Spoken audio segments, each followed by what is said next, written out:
Hello and welcome. Today we're talking about the booming business of esports, a new frontier for brands. Just to give a quick intro to the panel today, as broadband internet access has spread, gaming competitions have multiplied around the world with seven-figure cash prizes and over 70 million people worldwide now watching esports over the internet or on cable. This, along with the passionate global fan bases and celebrity status of top gamers, has attracted big brands seeking an alternative to the cluttered and competitive landscape of mainstream sports. This panel will explore the burgeoning esports economy, particularly in comparison to traditional sports, while identifying opportunities and predictions of future growth and revenue streams, particularly for brands and across the global territories. My name is Jennifer Van Dijk. I'm the Senior Vice President of Digital at Wasserman Media Group, and will be moderating this panel today. I've had the privilege of working in esports for about a year now, and also was able to attend the semifinals of the League of Legends World Championships over in Seoul, Korea last fall to really see firsthand kind of what's happening in this space and how exciting it is. I'm joined today by an amazing panel of folks that will all introduce themselves through a question here at the beginning. But just for the group, Peter Warman from Newzoo, Kyle Chatterson from theScore, Fabian Mallant from Unicorns of Love, and Ben Goldhaber from Twitch join us today. I want to start off, Peter, with a question for you, really. Newzoo has completed some recent research about the size and engagement and real overall power of the esports audience, both from a gamer perspective as well as from a fan perspective. Could you start off by taking us through some of the highlights of that work and help us set the stage for the size of this audience today?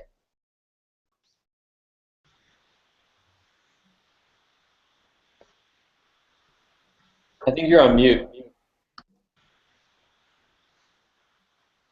Me?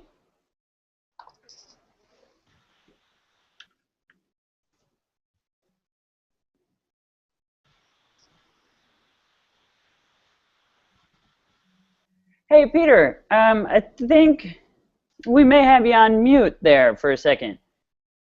Well, I'll open it up in the meantime while we get Peter back online to other panelists who may be able to help us here set the stage with some of the market sizing. Sure. So esports is pretty, as you said, very much age. It attracts, as you said, up to 70 million viewers around the world. On a very consistent, regular basis on Twitch, which is the leading online platform for esports viewership, we'll see in the seven-figure range for viewership on a weekly basis. And it's not just one game as well. There's several games which not only attract millions of viewers, but have millions of dollars in prize pools and are filling up stadiums across the world.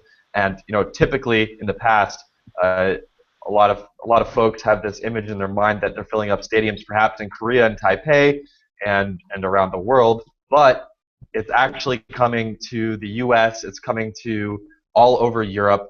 In the last year, we saw stadiums fill up in Frankfurt, Germany, in Turkey, in Brazil, and as well in Los Angeles, the Staples Center, where the Lakers play in an hour, as well as the San Jose Shark Tank Stadium. Mainstream sports stadiums are filling up for esports on a regular basis across the world.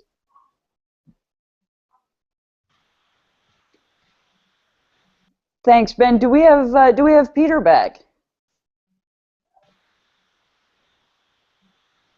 Oh, okay.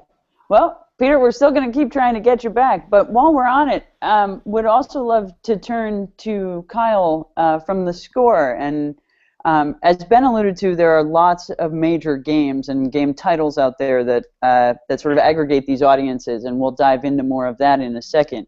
But Kyle, you guys have taken the approach of really looking across the esports market. Can you give us a little intro to theScore and tell us about the strategy behind your efforts?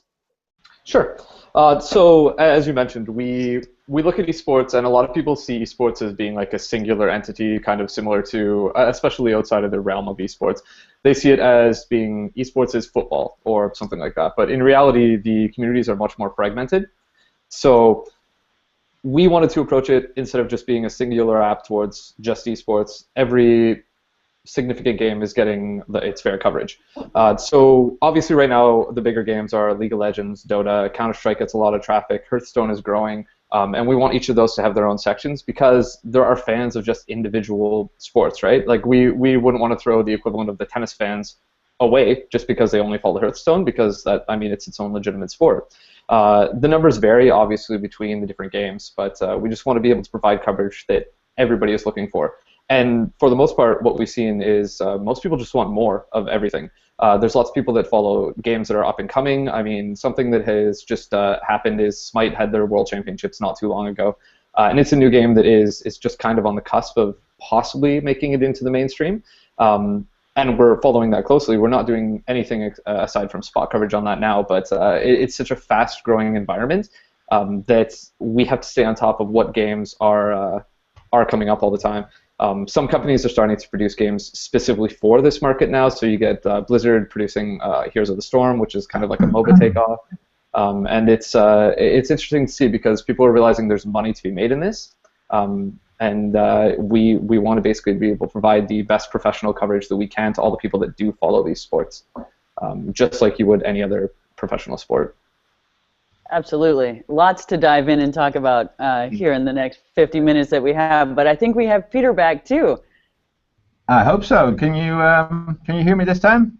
Hey, we got you. Right on. Cool. Loud and clear, I hope. Yes. Okay, cool. Yeah, well, the others, my colleagues here have already talked about it.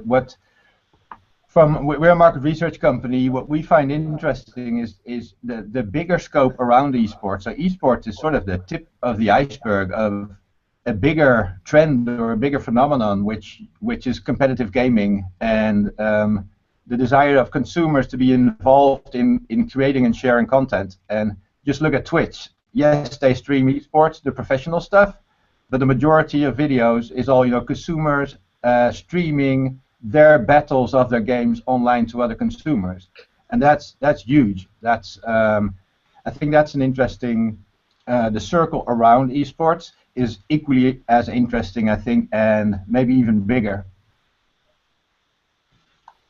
And Peter, in that sense, just as a follow-on here, so defining competitive gaming broadly across interactive spectrum, you mean, right? So this might be sort of massive player shooter games versus competitive gaming in sports games or in other areas?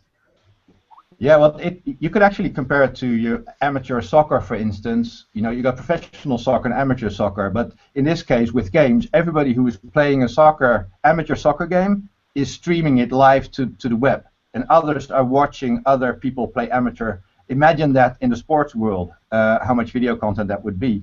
And games already is there through platforms as Twitch. And so for big brands, it's not only the big events and the professional championships that are interesting, but just the whole phenomenon of the huge amount of video created and consumers that it engages.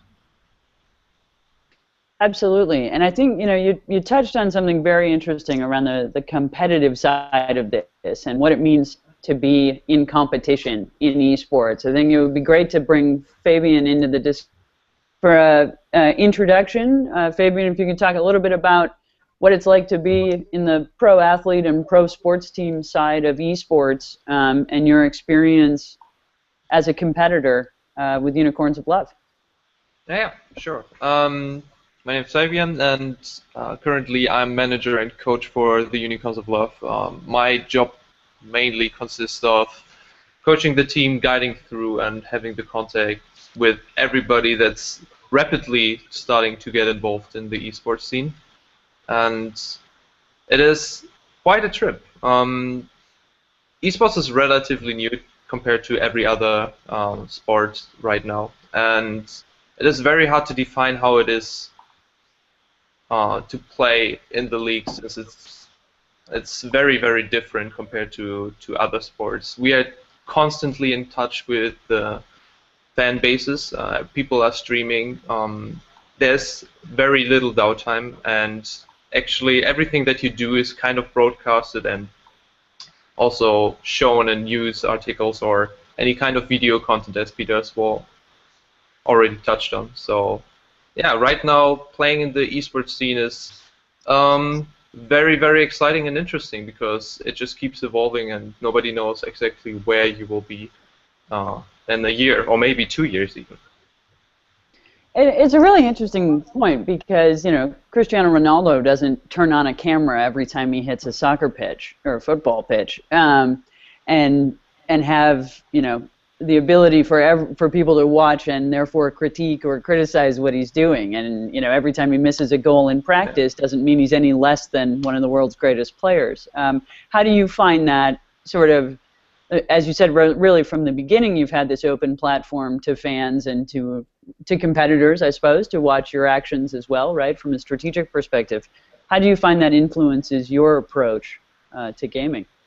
It is extremely interesting to see because people see not only the broadcasted side of your life where you perform, I mean in soccer maybe once or twice a week depending on what league you're playing, and maybe you're even having larger downtimes and play at like world championship games.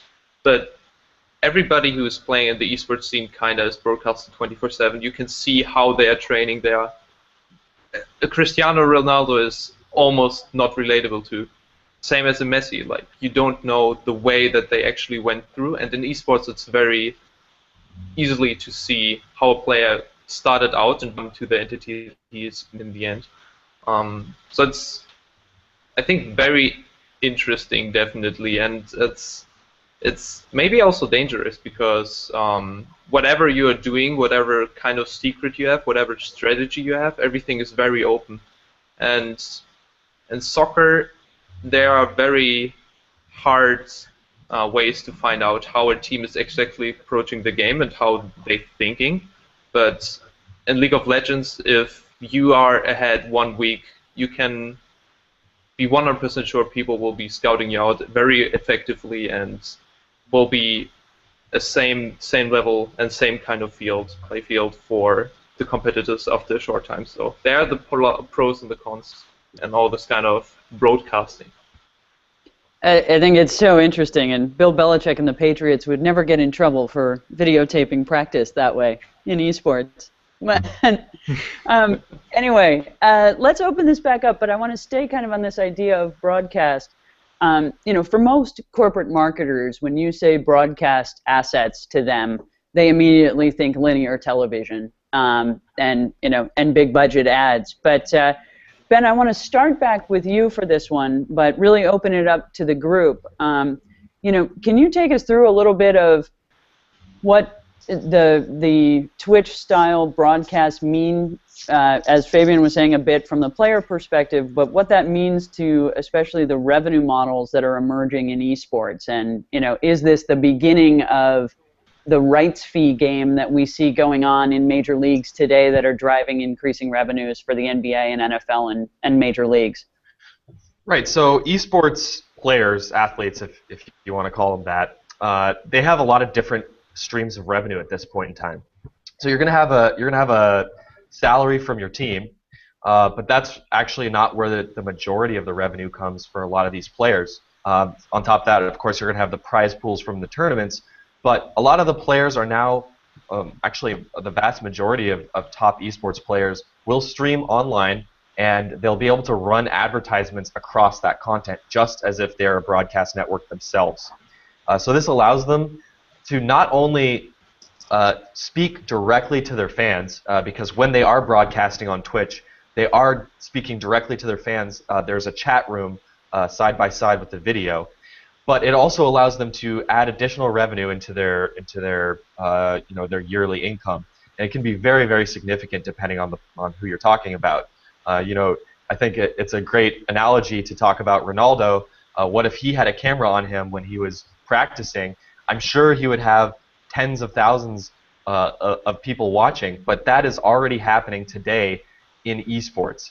The biggest players in the world can consistently bring in 10, 20, 30, 50, or even 100,000 concurrent viewers just watching them practice, warm up, drill strategies, stuff like that. And when you have that kind of scale, the revenue potential is massive.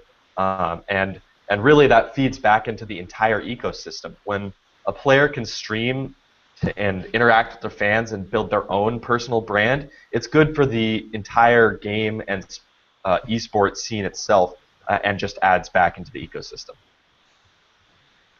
Yeah, if I can add to that, what's interesting is that the business model build-up of traditional sports and esports is different. Where, you know, what's interesting, esports originate from the digital space.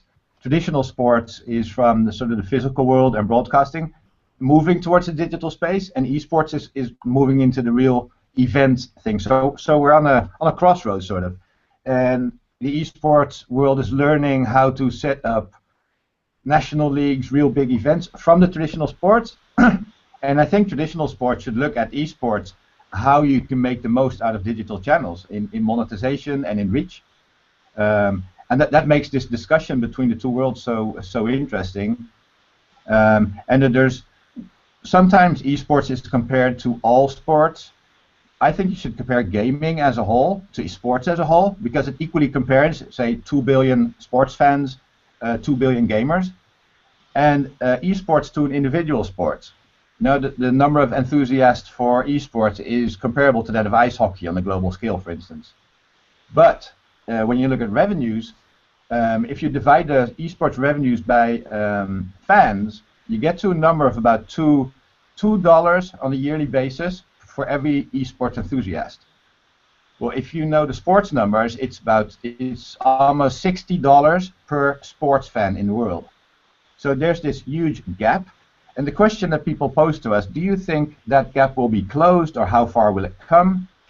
And that's why, you know, in our report we try to choose a conservative scenario, because will esports become so organized as sports, or is sports going to organize itself as esports? I'm not really sure. I am sure that the average value of a fan, it's very cheap for esports, and that's a big opportunity for brands. You know, sports is an expensive place to be, but at the same time, esports has the same viewership. So that's where the opportunity is for brands that dare to really go for this. And in many ways, I think it has the possibility for more known engagement, right? I mean, when you're broadcasting largely through digital channels, you inherently have the ability to know more about who you're reaching and who's engaging. Yeah, and the fact that you have this chat experience, it really does bring in the fans in a different way as well.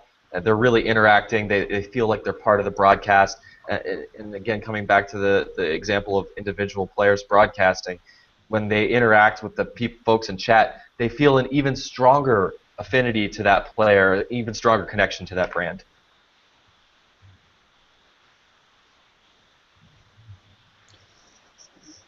Totally agree. Fabian, how do you see this from the player and team perspective in terms of the brands and the conversations that you're having there? Personally, I see people that are not knowledgeable about what esports is about, what are the numbers like. They just see this phenomenon from afar away. And whenever I start talking with brands that are not actively in the scene, they are surprised at what numbers we have and how easy the engagement is. For us, already being in the digital world, we have so many assets to reach the players and reach the fans, like reach the whole complex of the esports scene. And it's easy to make an overlay for a stream and instantly have the feedback about what exactly you're investing to. And the numbers, as Peter already said, it's incredible. We have on our league that goes 12 hours per day. We have around 1 million viewers from all over the world, from Korea, from Hungary, from Bulgaria, from all over the world, and it is easily accessible. You have very fast fan interaction, and especially if you see where the trend is heading, with everybody having the easiest approach through esports, because everybody is getting a computer. The world is just getting way easier to access this site compared to like 5 years ago. I see a strong trend going to the esports scene, and also brands that I'm talking to are getting the same feeling. I think it's really interesting, and a couple of the panelists here have touched on this. And Kyle, I'm going to bring you back into this conversation here with this. Brands in this space, and this is something that I do a lot at Wasserman, is help brands kind of understand this space. And the big brands that are used to buying sports, the seasonality of the regular season, the playoffs, the finals, understanding what the Vince Lombardi Trophy is, but obviously never being able to put your name on it if you're a big brand. But I think there's a lot of sort of lack of understanding when you talk about the Summoners Cup as an equivalent to the Lombardi Trophy and things like that, right? So how do you guys, and this is a question for everyone, but I want to start with Kyle, how do you guys kind of really help translate the value and sheer power of esports to brands who simply don't understand quite yet, are in that space of wanting to learn? Well, I think showing numbers a lot of the time does a lot for companies, obviously. I mean, as Fabian was alluding to, they're surprised generally at the size that we are actually reaching.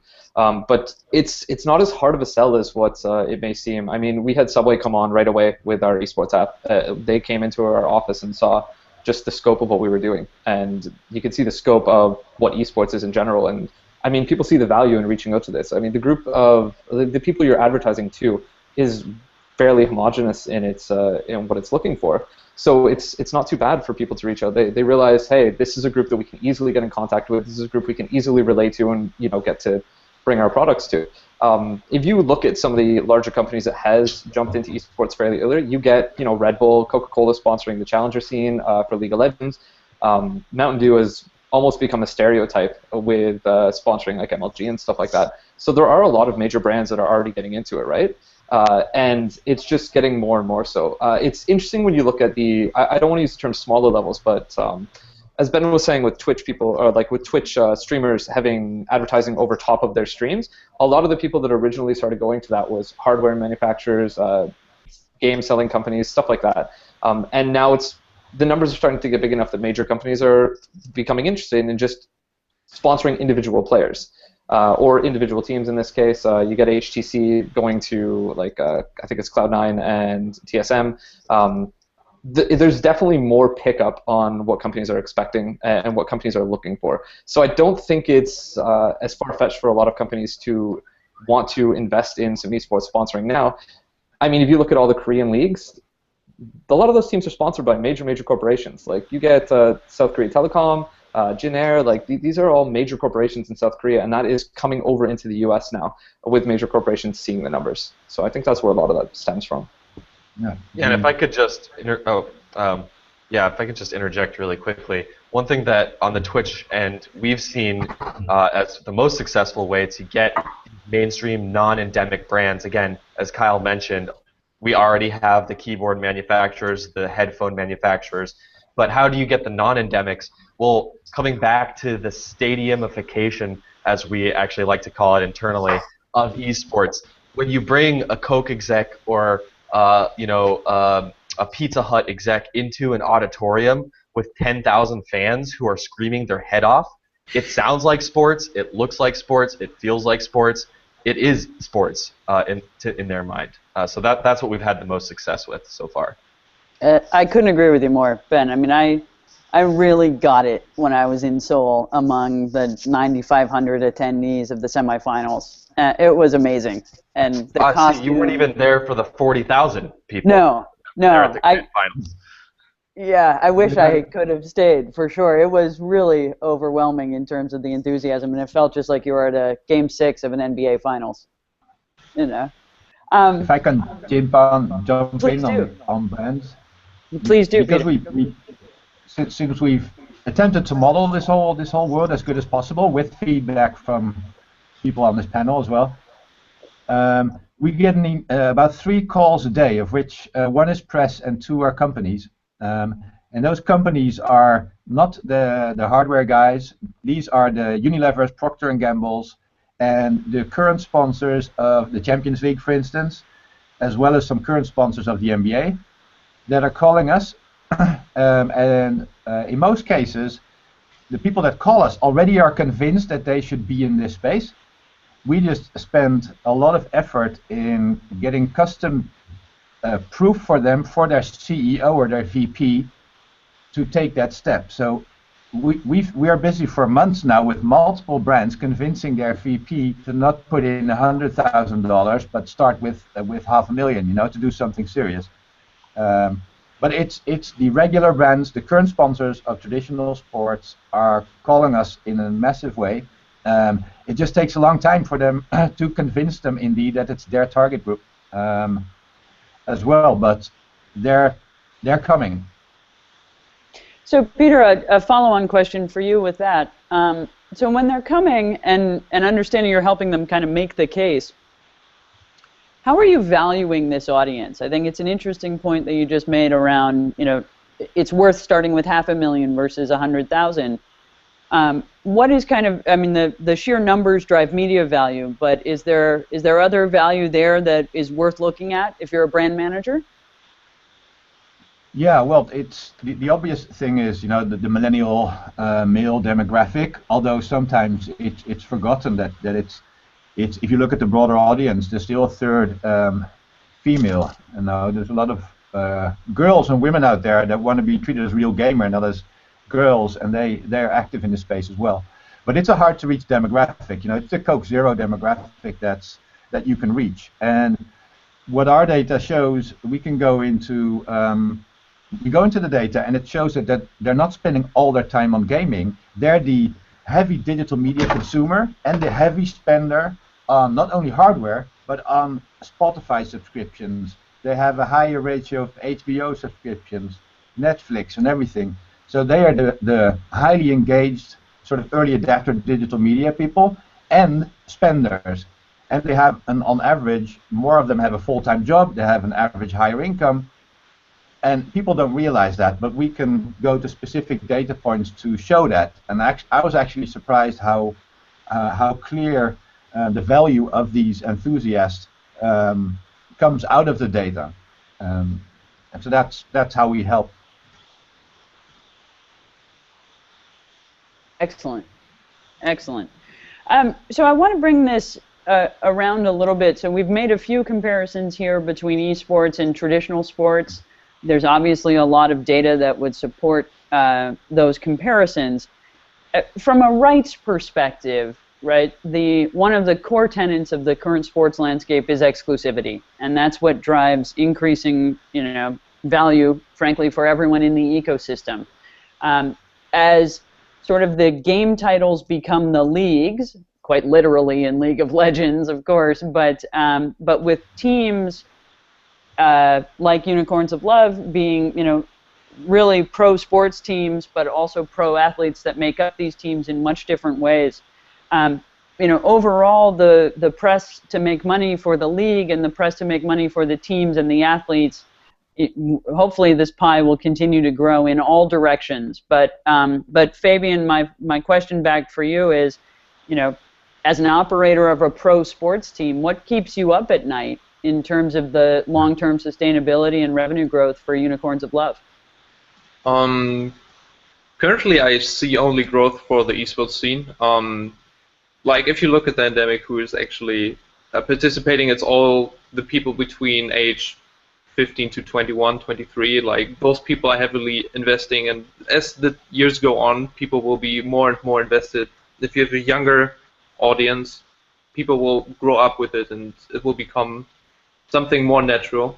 So in kinds of growth in esports, I'm very positive. The only thing that, of course, comes with it is the competitive play, and how are people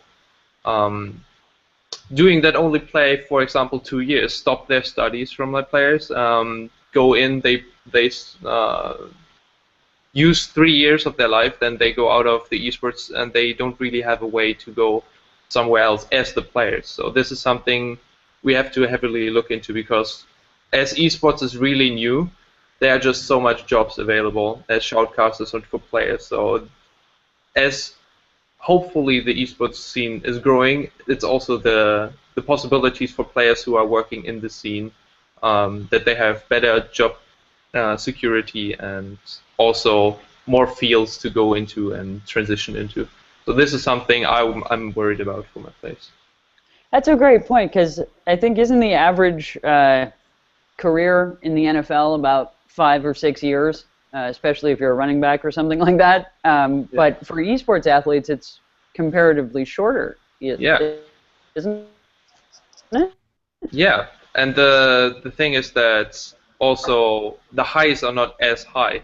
There are some players that are just playing in the midfield, are not very connected to the main media, because it's still something that a club has to actively invest into, and what they are doing right now is more of a one-person media focus. So in terms of that, I think that 3 years right now, is kind of the norm of a player, maybe 2 years even.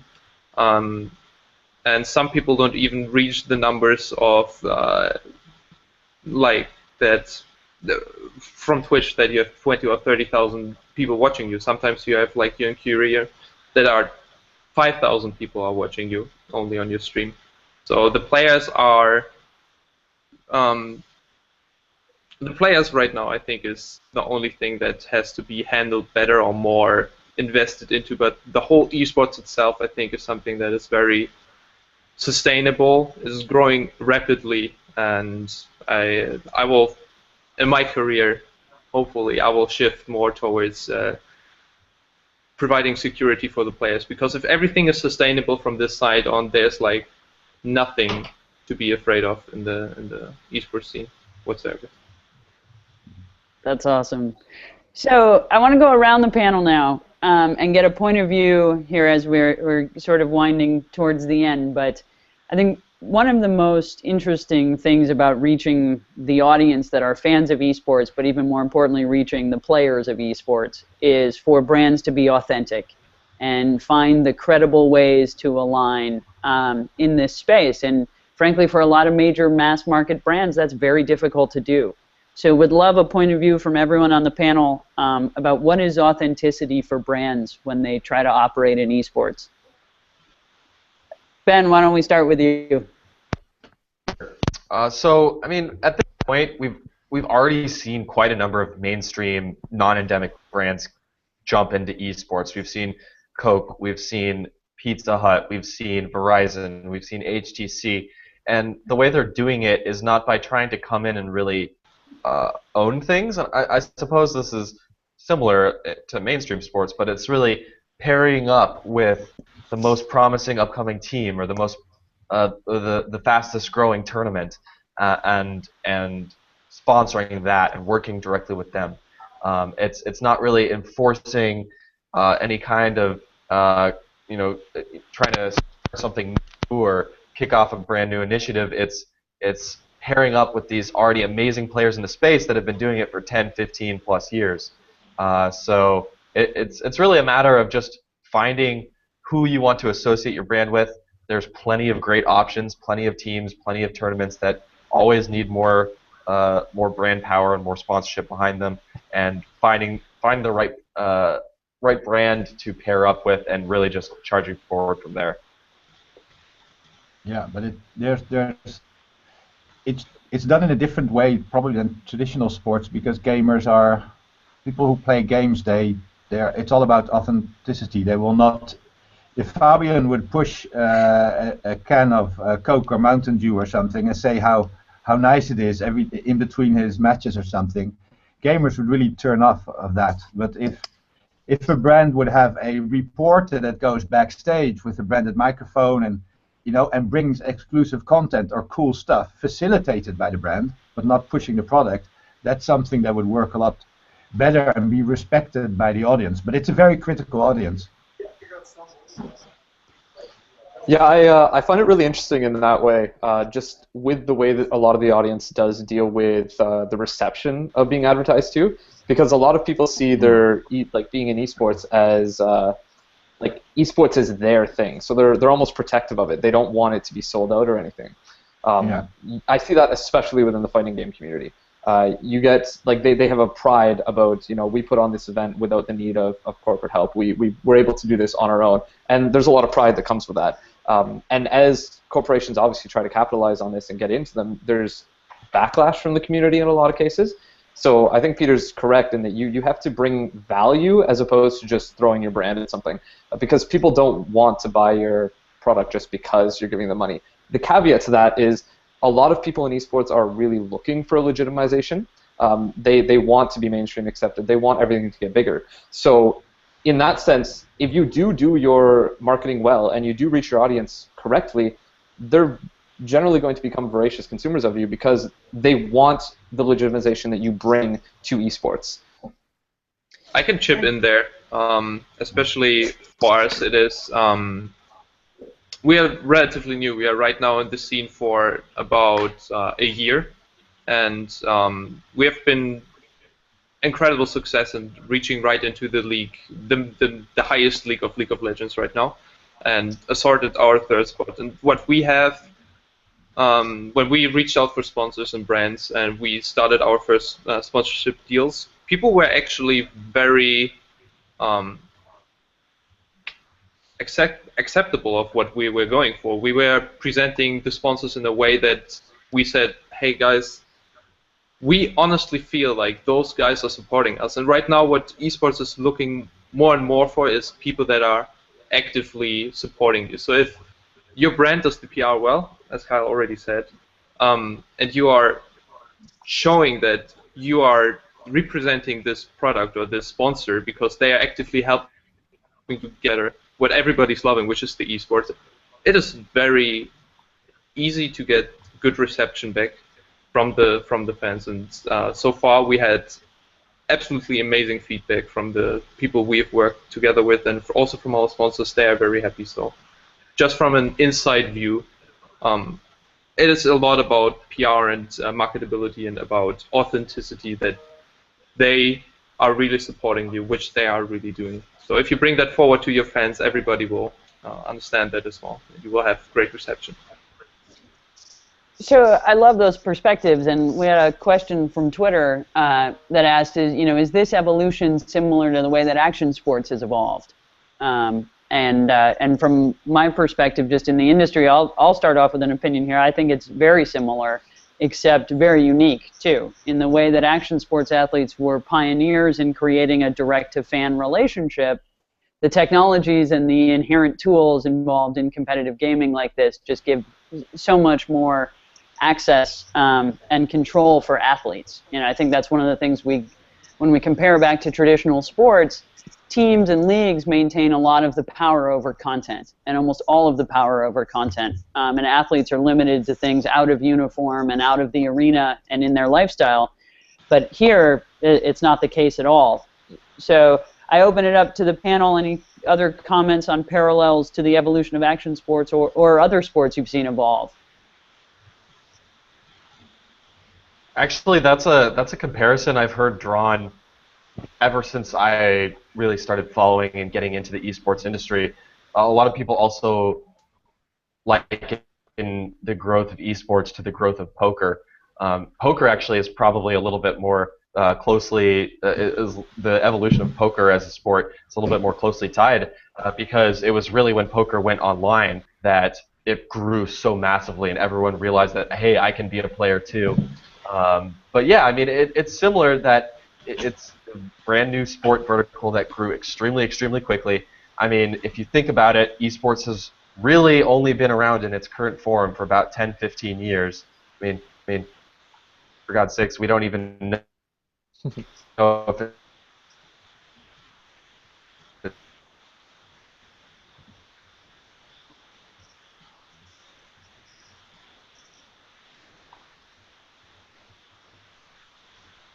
I think we lost Ben. Uh-oh. esports with a capital S or a lowercase s. Mm-hmm. Oh, Got your sorry, back. I don't. Okay. I'm somewhat similar to extreme sports in a lot of ways, and our growth trajectory is very similar as well. I can just add on one quick thing to that. Just it kind of goes back to me talking about how people feel really connected to their own esports.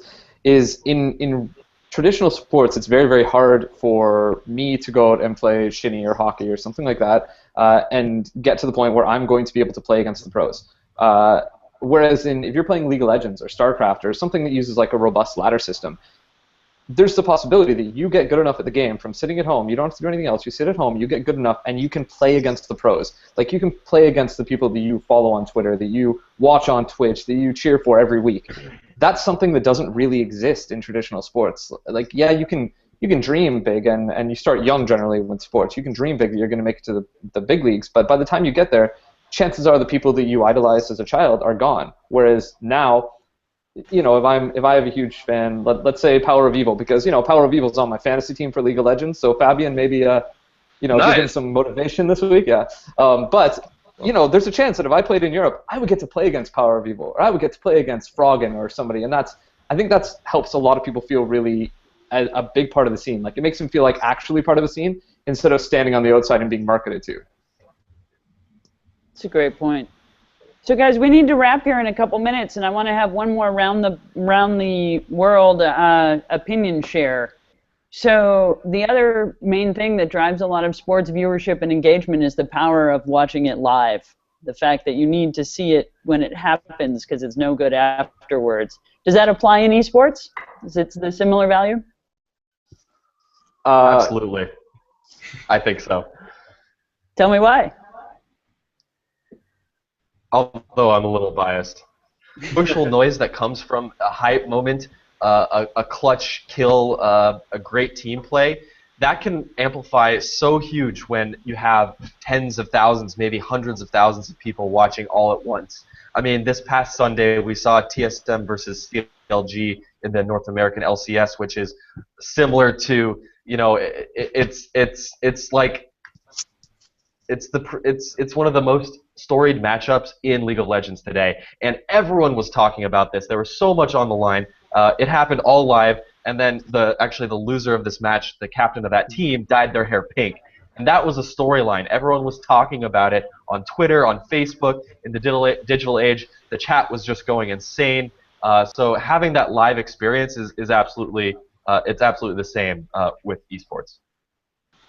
On that same kind of note, what we're finding is a lot of people on our end are using the app to keep up with stuff as you know, a lot of the people that are fans of esports have aged, basically. They're working professional jobs now, and one of the big issues that I think esports has to tackle is that when content comes out for esports, it's a huge amount all at one time. If you're looking at Dota Asian Championships, it was over like a week and a half period, and I do this professionally. Like, I follow esports professionally, and it was hard for me to follow it all. If I had a job where I wasn't able to do that, I would not be able to keep up with all the content. So what we're able to do on our end is we basically conglomerate everything into an easy space that people can keep up live, because as Ben says, it's very important. People like to feel like they're following right along with it. So we're able to, you know, keep the stats and keep people right invested in the game as it's happening, and people are loving it so far. I mean, it's just allowing, you don't have to be attached to your computer or attached to like high-speed Wi-Fi to be able to follow the games anymore. But being able to follow along as it's happening is definitely a key factor. Peter? Yeah, there's about 40% of the esports viewers doesn't play those games, and I found that interesting because it increases the potential. It's not limited to the gamers of League of Legends or Dota. I think we're going to get a lot more franchises, also easier to understand games, entering the esports scene. But already 40% of the people don't play the games, and they skew older. They're people like me with gray hairs who don't have the time because they're raising kids, but they have the passion for games. And finally, they can express their passion by being involved in watching esports. So about 40% of the big group of viewers are pure spectators, and that's another analogy with sports, and something that increases the potential audience enormously. Interesting for brands again. Fabian, take us home. Okay. I think that just the whole experience of the esports scene is something that is same found in the sports, and even more so with the different media channels that we have. I can say from experience that coming as well from playing it, now I'm playing less. I didn't play for a long time. I'm just thoroughly enjoying the game. Like, it hooks you up, it just keeps you in. It's something easily accessible. You just turn on your PC and you're like in the middle of all of it, and I think it's a beauty that some people have not yet experienced, and I think whoever is who has not given a shot to esports, this is definitely the time. And just turn something on, ask your friends.